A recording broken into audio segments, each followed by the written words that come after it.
Lepo pozdravljeni. Tole je začetek 7. predavanja z NMR spektroskopije za biokemike in kemike na Univerzi v Ljubljani, Fakultete za kemijo in kemijsko tehnologijo. Do sedaj smo se spoznali s kar precej NMR metodami, tako enodimenzionalnimi kot dvodimenzionalnimi, in smo na stopnji, ko lahko na videz spogleda v raztopinco naših NMR cevkami s dvodimenzionalnimi metodami, kot so COSY, NOESY, TOXY in tako naprej, se vprašamo, kakšna pa je struktura, kako pa izgledamo reperca, ki gledamo. Tukaj je na sliki samo za stimulacijo Taxol, to je kemoterapevtik, je inhibitor celične delitve. Zanimivo je, da je bil izoliran iz specifične tise, pokazal izredno zanimive in obetavne, se pravi, lastnosti v smislu učinkovine. Seveda je pa pridobivanje iz ljubja rastlin bilo zamudno in je predstavljala sinteza, totalna sinteza tega tetracikličnega skeleta v sredini velik izziv. Ima 11 sterokiralnih centrov in seveda je bilo vredno tudi angažmaja Nobelovcev, da je prišlo do zelo uspešne sinteze in da je to zdravilo danes eno od uspeha medicine. No, za biokemike pa bo motivacija to, kako je recimo protein, tukaj je slika samo kot primer severina, kako pridemo do tega, da na osnovi NMR podatkov povemo, kateri del strukture, celotne strukture proteina ima beta trakove, kje pa v strukturi se nahaja alfa vijačnica. No, pri kristalografiji poznamo tridimenzionalno strukturo in potem to ločimo, imamo lahko tudi računalniška orodja, ki narišejo takole slikico. Oceno sekundarne strukture. Predno imamo podrobno prostorsko strukturo, dobro veste, lahko dobimo tudi CD spektroskopije ali pa IR spektroskopije, ampak tukaj ima NMR veliko prednost. V prejšnjem poglavju smo videli, kako asigniramo spektre proteinov, in seveda zdaj je na nas, da pokažemo, ker seveda proteinska asignacija je sekvenčno specifična, se pravi, ustreza posamezni aminokislini vzdolž skeleta. S tem so seveda povezane tudi medatomske razdalje. In v tem delu kursa bomo spoznali, kako te informacije lahko uporabimo za napoved ali pa pravzaprav določitev sekundarne strukture. Se pravi, za asignacije spektra, ki sloni na COSY, TOXY, NOESY metodah, kako pridemo do tega, da dobimo sekundarno strukturo. Eno so medatomske razdalje, o tem smo se že nekaj pogovarjali, da se vrnemo. Zdajle pa bi se lotili analize sklopitvenih konstant. Dobro vemo, da se pravi dva protona, ki sta 3 vezi narazen, in to je vzdolž polipeptidne verige, amidni proton in H-alfa proton. Pričakujemo skalarno sklopitev J preko 3 vezi in hitro ugotovimo, da bomo iz tega, iz vrednosti te sklopitvene konstante lahko nekaj povedali o Fi. Fi v smislu enega od torzijskih kotov vzdolž glavne verige proteinov. Omenili bi še seveda, da vzdolž stranske verige, ki smo v prejšnjem predavanju označili za Či, Či1 je ta prvi, med C-alfa in C-beta, da sta H-alfa proton in H-beta protoni ali proton, se pa tudi skalarno sklopljeni pri 3 vezi. Pričakujemo, da bomo iz teh vrednostih teh sklopitvenih konstant lahko povedali nekaj o predominantni konformaciji. No, tukaj nam pride na pomoč Karpusova enačba, to je izredno uporabna metoda. Nekaj od oblik je napisano tukaj zgor. Vidimo, da je vicinalna sklopitvena konstanta med dvema protonoma. Takale funkcija A kosinus kvadrat Fi plus B kosinus Fi plus C. Zdaj ta Fi ni Fi iz prejšnje slike, se pravi, je splošen torzijski kot. Zdaj vprašajmo se, ali bo enačba za takle fragment HNCH, se pravi kot vzdolž glavne verige, ali pa HCCH vzdolž stranske verige, pa lahko pričakujemo, da bosta kar plusovni enačbi za te dva segmenta enaki. Seveda hitro se pokaže, če malo razmišljamo, da pri sklopitvah gre za prekrivanje orbital in seveda, če imamo heteroatom vzdolž tega fragmenta, vzdolž teh povezav, da lahko pričakujemo, da bojo elektronske lastnosti popolnoma drugačne. No in pokaže se z velikega števila podatkov in tako naprej, da je skalarna sklopitvena konstanta midnega protona z alfa protonom ima takele člene A, B in C in takole funkcijsko odvisnost. Vidimo, da v osnovi odvisnost za skalarne bicinalne sklopitvene konstante med alfa in beta protoni dosti podobna, samo da pa detajli, se pravi te parametri A, B, C so pa drugačni. No, kar pa so radva seveda zdaj zelo zanimiva, ker če imamo vrednost sklopitve, lahko očitamo torzijski kot in obratno. Zanimivo je še nekaj, se pravi, če imamo cis relacijo v sklopitev velika, če je torzijski kvot okrog 90 stopinj, bo majhna ali nič. Če imamo trans relacijo, torzijski kvot okoli 180 stopinj, bo sklopitev največja. V tem primeru celo preko 10 Hz. In vidimo, da ima določeno simetrijo. Ta zveza se izkaže za izredno uporabno. Njena težava, če lahko tako rečemo, pa je, da ne ponuja enoznačne rešitve. Vidimo, da če smo izmerili sklopitveno konstanto 4 Hz, da v bistvu tej vrednosti sklopitve ustrezajo 4 torzijski kvoti. In k temu se bomo vrnili, se pravi, izredno uporabno orodje, ni pa seveda tisto, ki bi dalo eno samo in nedvoumno rešitev. Zdaj v prejšnji zvezi, v Karplosovi enačbi, nastopa torzijski kvot. Ne vem, koliko ste se tokom študija že seznanili s tem. Če si zamislimo tlele fragment A, X, Y, B, se pravi X in Y sta katerikoli heteroatom, in pogledamo vzdolž vezi X in Y, v taki konformaciji koze, potem pa v Newmanovi projekciji damo A, ki je spredaj takole navpično, in pogledamo, če moramo iti premakniti A, da prekrije B v smeri urnega kazalca, rečemo, da je ta torzijski kvot pozitiven. Seveda naravni pomislek bi bil, ja, kaj pa če pogledamo z druge strani.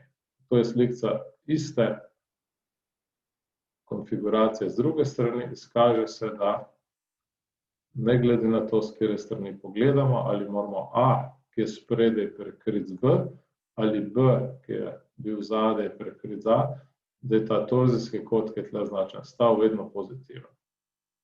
In še nekaj, če odmikamo sproti urnemu kazalcu, rečemo, da je torzijski kvot negativen. Seveda, to je samo definicija, lahko seveda do te vrednosti pridemo tudi tako, da gremo v smeri urnega kazalca in preštejemo 360 stopinj. Se pravi, spomnil bi vas samo, da imamo, ko govorimo o konformaciji vzdolž enovnih vezi, nekaj takih standardnih konformacij od prekrite, ko sta protona prekrita, tle seveda zaradi skice sta narisana malo zamaknjena, se pravi, bi bili torzijski kvot nič. Takrat pričakujemo sklopitev, odvisno, katere fragmente gledamo, vidimo, da je sklopitev velika, za stranske verige 9,5 in 10 Hz, za NH midni proton, alfa proton, malo pod 7 Hz. Seveda se spomnite iz osnovnih razmislekov, da tole zaradi steričnih premislekov ne bo energijsko najbolj ugodna konformacija in energijsko ugodne so tele konformacije. Ena je, ko sta te dva trans, antiperiplenarna, zdaj govorimo o protonih, se pravi sta trans, to takrat torzijski kvot okrog 180, vidimo, da je sklopitvena konstanta maksimalna, za HCCH 13 Hz, za HNCH do 10 Hz. Potem sta pa še dve konformacije, ki jim rečemo GOŠ, torzijski kot 60 oziroma minus 60, goš plus ali goš minus. Takrat vidimo, da okrog 60, da so vrednosti okoli 4 Hz. Minus 60, se pravi spet okrog 4 Hz. To so precej pomembne vrednosti, zdaj take kanonične vrednosti. Zdaj mi smo gledali torzijski kot proton, pa povezovalna heterotona pa proton. Ampak, ko smo vzdolž glavne verige nekega proteina, je pa fi torzijski kot, ki definira sekundarno strukturo in potem tudi Ramachandranov plot, če se spomnite iz prejšnjih predavanj.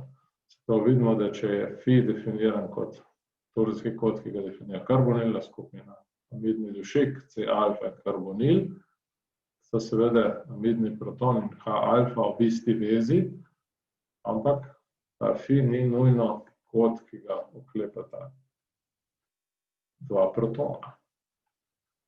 Se pravi, spomnimo se, da je fi okrog minus 60 v heličnih strukturah in da je bil okoli minus 119, 120, 139, odvisno gre za paralelno ali za antiparalelno beta ploskev in seveda to tudi nam odpre različne vrednosti heta, kot je na tej slikci narisano.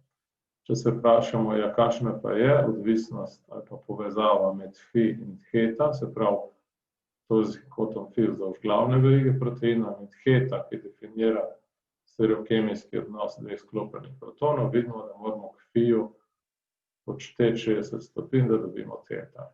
Se pravi, tukaj imamo zdaj odvisnost sklopitvene konstante od funkcijo fi ali chi1, se pravi za stranske verige.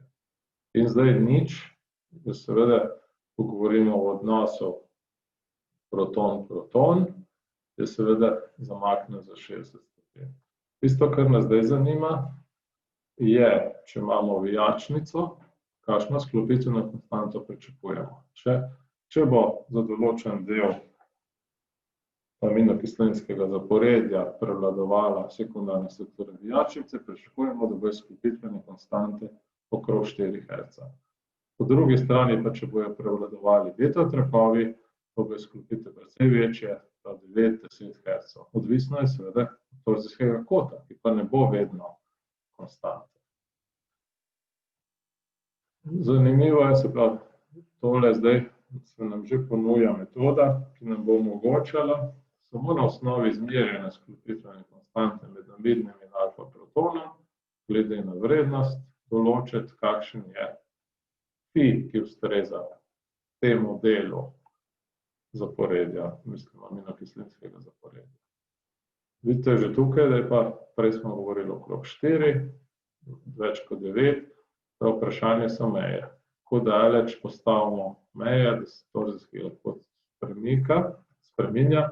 In druga stvar je, da seveda lahko dovolimo, da to ni edina sekundarna struktura, ampak da imamo mogoče ravnotežje med različnimi strukturami, in to najlažje ponazorimo vzdolž stranske verige.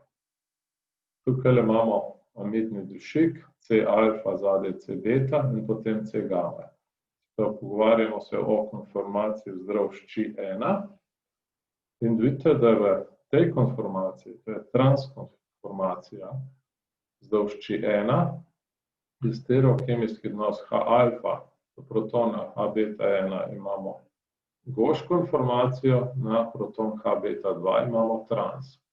Zdaj že vemo, da bo sklopitvena konstanta alfa protona z beta1 majhna, prav manj kot 5, trans, tista za beta2 pa bo več kot 8. Če bomo opazili take vrednosti, bomo že lahko sklepali, transkonformacija vzdolž chi1 prevladuje za to aminokislino. Seveda, trans ni edina konformacija, lahko imamo konformacijo goš minus, torzijski kot minus 60 stopinj. Tukaj je stereokemijski odnos, vidimo H-alfa na H-beta1 trans, H-alfa na H-beta2 pa goš minus. Zdaj jasno je, da smo vse, kar smo naredili, smo prve 3 atome pustili, zadnje 3 smo pa zavrteli. Se pravi, pravili smo rotacijo za 120 stopinj vzdolž či 1. Se pravi, vidimo, da za te dve, trans in Gauss minus konformacijo, velja tale zveza, samo da se beta 1 in beta 2 zamenjata. Se pravi, potrebovali bomo stereoselektivno asignacijo, če bomo želeli ločiti med trans in Gauss minus konformacijo. Možno je seveda, da bo določena aminokislina v konformaciji Či1 Gauss plus, v tej konformaciji pa je stereokemijski odnos alfa protona glede na beta 1 in beta 2 protona, Gauss, enkrat Gauss minus, drugič Gauss plus, se pravi, pričakujemo majhne sklopitvene konstante. Se pravi, če bi za tole aminokislino izmerili te dve sklopitve, bi lahko precej gotovo rekli, da konformacija Gauss plus prevladuje.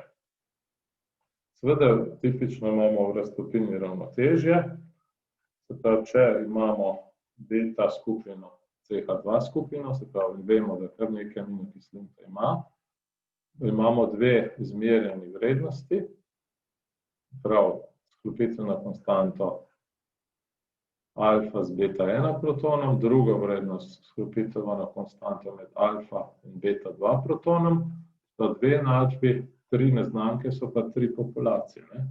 Ampak, če predpostavimo samo 3 konformacije, vemo, da je njihov molski delež mora se sestaviti v 1. Se pravi, vse 3 predstavlja 100% in to je tretja enačba, ki nam omogoča, da lahko določimo populacije sklopitvenih konstant. In tak način je zelo uporaben, ne samo pri aminokislinah, pri majhnih molekulah. Se pravi, zdaj, podatki torzijskih otek trenutno smo pokazali, so izredno pomembni, da recimo iz sklopitve midnega protona z alfa protonom vidimo, katera konformacija vzdržuje vzdolž fi, iz sklopitve H alfa s H beta protoni pa vzdolž stranske verige.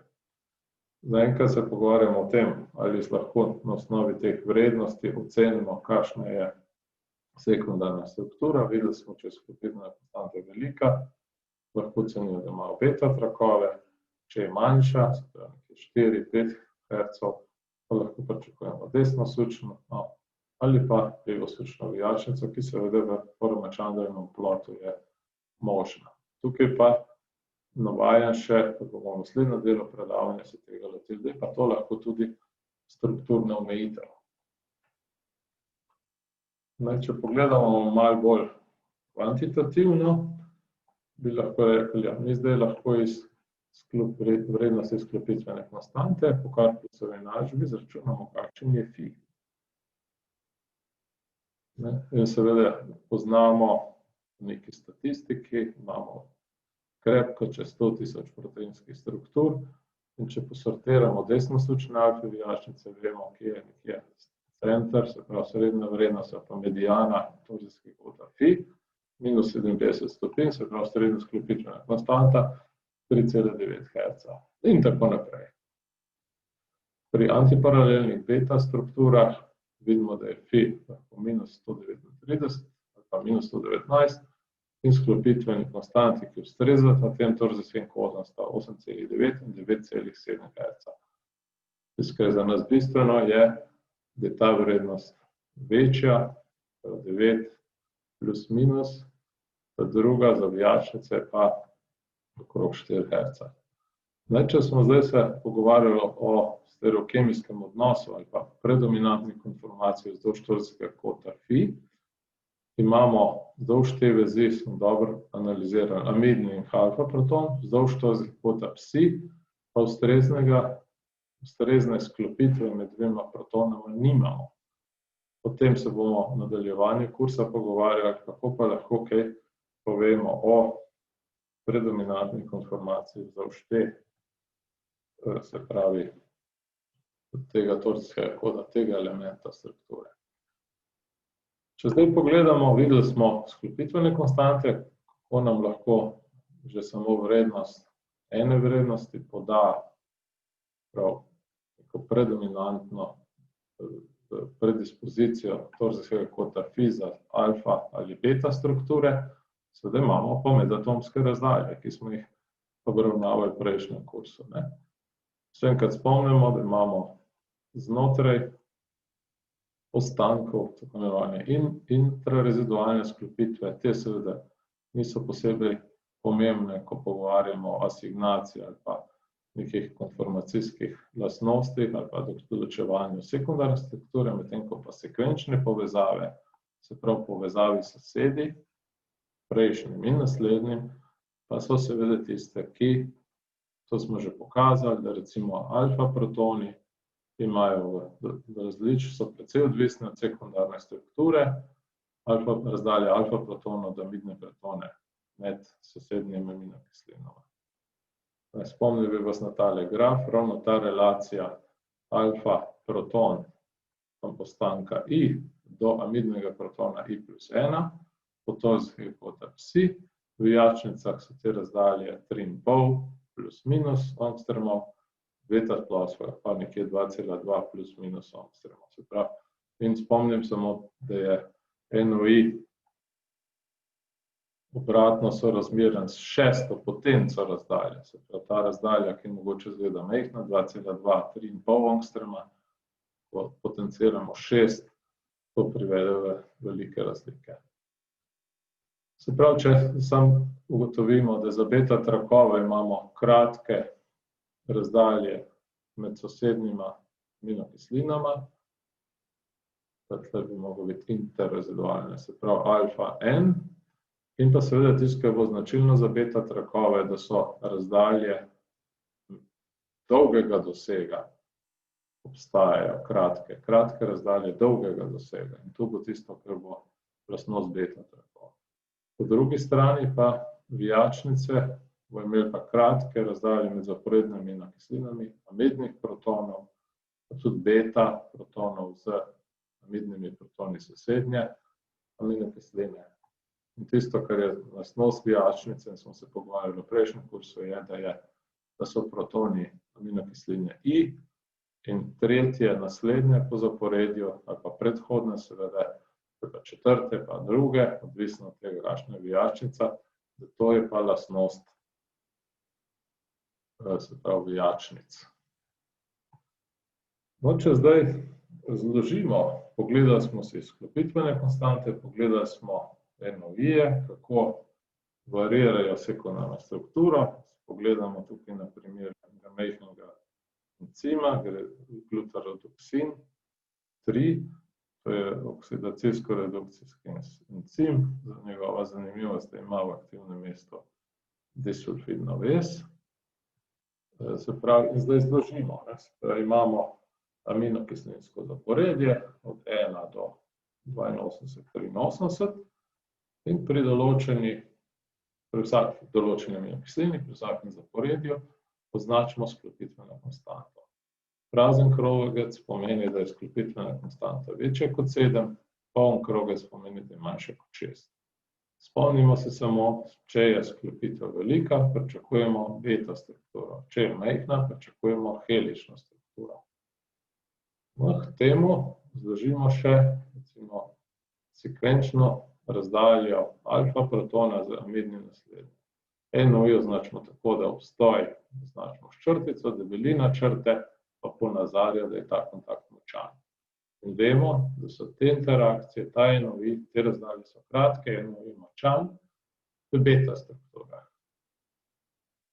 In tako gremo skozi celo zaporedje, se pravi, NOI pa seveda imamo iznosi spektra z naše asignacije. Pokažemo še, da imamo medatomske razdalje med alfa protoni in amidnimi protoni dane aminokisline in tretjim sosedom, in dobro vemo, da take vrste interakcije NOI niso izredno močni, so pa srednje močni, da seveda so značilni za vijačne strukture. In seveda vidimo, da različni NOI vzorci, povezano z vrednostjo sklopitvene konstante, poln krogec pod 6, se pravi, pričakujemo helično strukturo, lahko vemo, da bo določen element sekundarne zaporedja imel sekundarno strukturo vijačnice. če se postavimo na ta del, velika sklopitvena konstanta, močen sekvenčni enovi kontakt med alfa in amidnim protonom, to ustreza beta strukturi. Zdaj, tukaj dol je to pač sumarno prikazano. V tem grafu imamo še eno stvar, hitrost izmenjave protonov, amidnih protonov. Pogovarjali smo se v kursu, da so amidni protoni izmenljivi, to pomeni, da v vodni raztopini poteka izmenjava in če damo protein v deuterirano vodo, se bo ta proton izmenjal, tako ta signal bo izginil iz spektra. In če je izmenjava počasna, pomeni, da so te protoni zaščiteni pred izmenjavo, se pravi udeleženi v vodikovih vezeh. In to seveda tudi govori o tem, da niso v kakšni zanki, se pravi, lahko dodatno potrjujejo določitev sekundarne strukture. Se pravi, če je določen proton v interakciji vodikove vezi, recimo v nekem delu, kjer ni v bližini vodnih molekul, s katerimi bi se lahko izmenjal. Ponovimo samo, da je v paralelnih trakovih ta odnos malo zamaknjen, v antiparalelnih pa pravokoten na smer verigo. In seveda tukaj nastopajo, eno so vodikove vezi, tak proton, ki je močno vodikovo vezan, je zaščiten pred izmenjavo, po drugi strani je pa tudi mreža enovi kontaktov, se pravi kratkih medatomskih razdalj, ki jih seveda z enovi lahko določimo. Zdaj lahko se vprašamo, kako pa določimo to hitrost izmenjave. Eksperiment je pravzaprav enostaven. Poznamo dvodimenzionalni kozi, v bistvu bi posneli double quantum filter kozi, amidno H-alfa območje, in ko imamo naš protein v vodni raztopini, recimo vidimo vse korelacije, ki ustrezajo amidnemu protonu s H-alfa protonom. Seveda v kozi spektru korelacije zaradi vicinalne sklopitvene konstante. Potem pa vzorec raztopimo v deuterirani vodi in ideja je, da seveda protoni, ki so izpostavljeni topilu, recimo so na površini, se bojo hitreje izmenjali. Se pravi, tukaj imamo schematsko pokazan kozi spektr po času T1, pa naslednji po času T2, se pravi čas daljšamo in seveda glede na čas se izpostavljenost ne spremlja strukture, kakšna je, ampak signali izginjajo. Za ilustracijo bi samo povedal, v našem laboratoriju smo že imeli protone, ki tudi mesec in več ostanejo zaščiteni pred izmenjavo v določenih, seveda zelo higrofobnih strukturah. Prav razmislek gre v smeri, da na ta način posortiramo ali pa nekako vrednotno hitrost izmenjave in lahko imamo močne šipke ali pa se pravi skupine, ki nimajo vodikovih vezi. Se pravi, tisti, ki je izpostavljen, pa bo zraven deuterirana voda, se bo zelo hitro izmenjal. In seveda v kozi spektru ni korelacije. Zakaj? Zato, ker amidni proton ni sklopljen s H-alfa protonom več, je tista korelacija izginila. Deuterij smo že večkrat povedali, manj efekt, ampak nima signala v protonskem spektru. In seveda to zdaj pomeni, da vemo, da je določen proton udeležen v vodikovi vezi. Ne vemo pa še, kaj je akceptor vodikovih vezi. In o tem se bomo pogovarjali v nadaljevanju kursa. Druga zadeva, ki je po moje zelo zanimiva in zelo pomembna, za NMR je pa sam kemijski premik.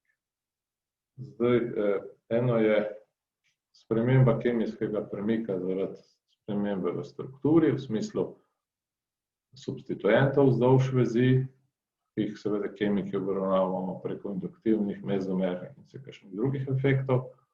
Druga zadeva je pa, da imamo določen protein, ki ima različne konformacije, se pravi, da se v strukturi, v tem kemijskem smislu spremeni popolnoma nič, spremeni se pa zvitje.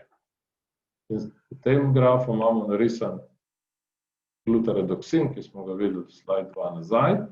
Primerjamo kemijski premik alfa protonov, posamezne aminokisline vzdolž aminokislinskega zaporedja, glede na kemijski premik tega istega protona v naključnem klobčiču. In narišemo ta graf in izkaže se, da so deli strukture, ki so v konformaciji beta trakov, imajo višji kemijski premik. Se pravi, ta razlika pozitivna.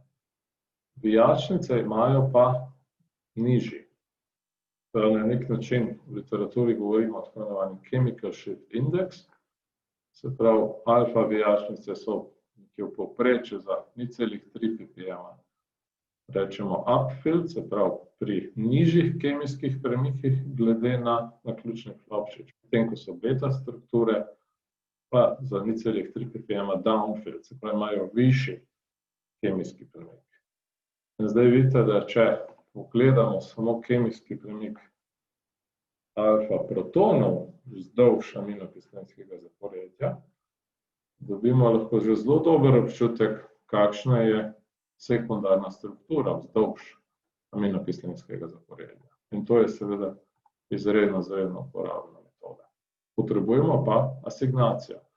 Poudarjam pa, da to gre za, bi rekel, NMR-ju za surove podatke.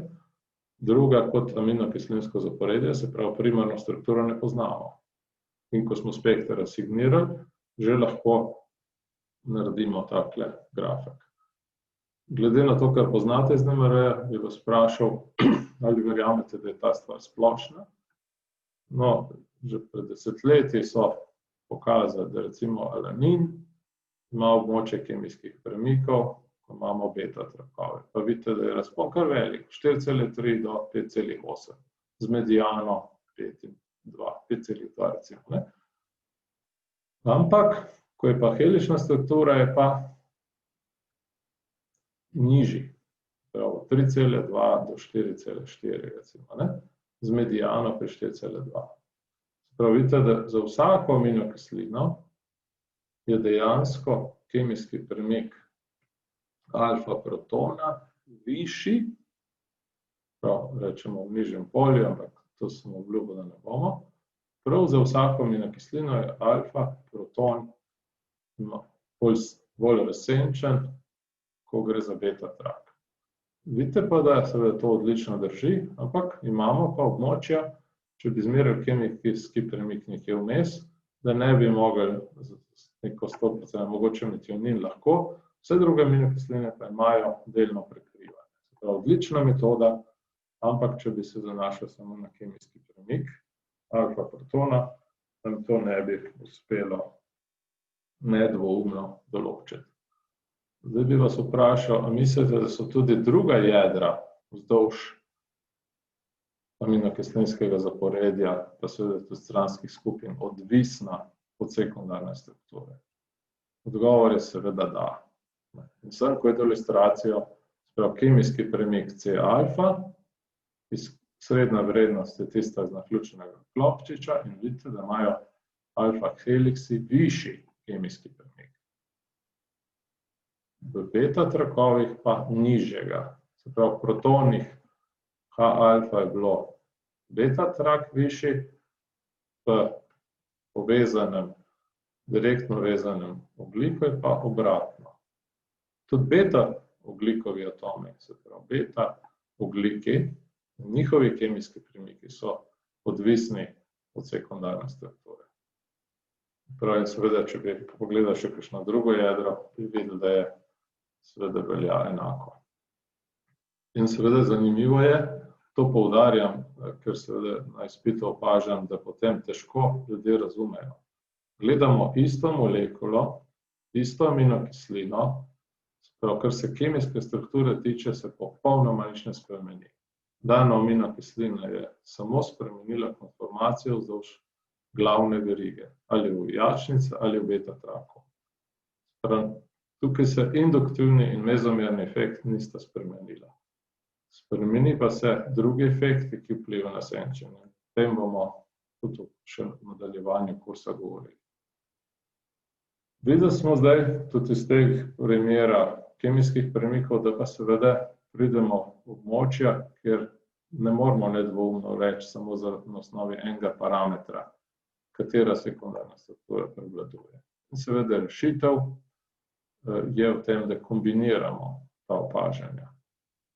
Se pravi, če imamo beta trakove, pričakujemo velike sklopitvene konstante alfa protonov z amidnim protonom. In potem morajo slediti vsi še drugi parametri na tej slikci kemijskih premikov, pri vijačnicah majhna, se pravi 4-5 Hz sklopitvena konstanta in pa te karakteristične medatomske razdalje, se pravi jasno opaženi enovi kontakti med protoni aminokisline in njene tretje sosede. In podobno seveda najdemo tudi za druge elemente sekundarne strukture. Se pravi, naj ostane v mislih rešitev ali pa zanesljivost naše določitve sekundarne strukture je v kombinaciji več podatkov in točno to seveda tudi že to uveljavljene metode nekaj 10 let, se pravi, da vzdolž aminokislinskega zaporedja pokažemo medatomske razdalje, sekvenčne, srednjega dosega in pa sklopitvene konstante. Vidite, da različni avtorji različno predstavljajo, se pravi, puščica dol pomeni pod 6 Hz, puščica gor pomeni nad 8 Hz, vemo, da je to za beta strukturo in seveda določen element ima potem, recimo tukaj, aminokislina 20 in 35, je helična struktura. Ubikvitin, manjši protein, na njem je bilo dejansko razvitih ogromno nemara metod. Kar zdaj pridemo, seveda napovemo, smo na osnovi analize sklopitvenih konstant, medatomskih razdalj in tako naprej, kemijskih premikov, hitrosti izmenjave amidnih protonov, 4 parametre zdaj poznamo, ki nam pomaga napovedati sekundarno strukturo proteina. To pa pomeni, da lahko že nekako zložimo in naredimo neko strukturo nizke ločljivosti ali pa lahko rečemo globalno zvitje.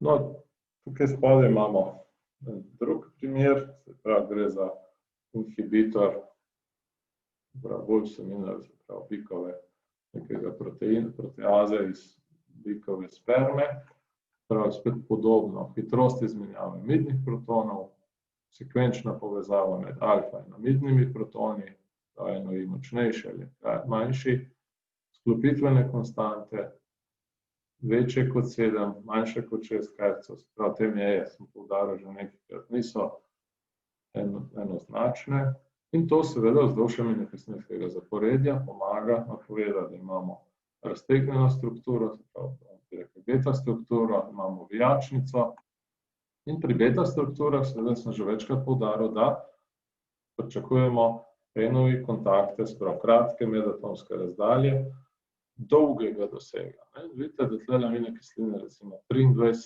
27, imate enovi do 53 in 50.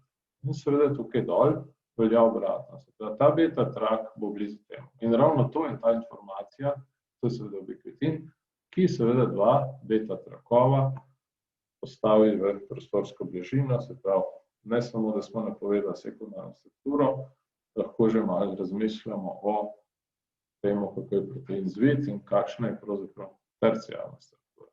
Potem pa bomo govorili na naslednjem.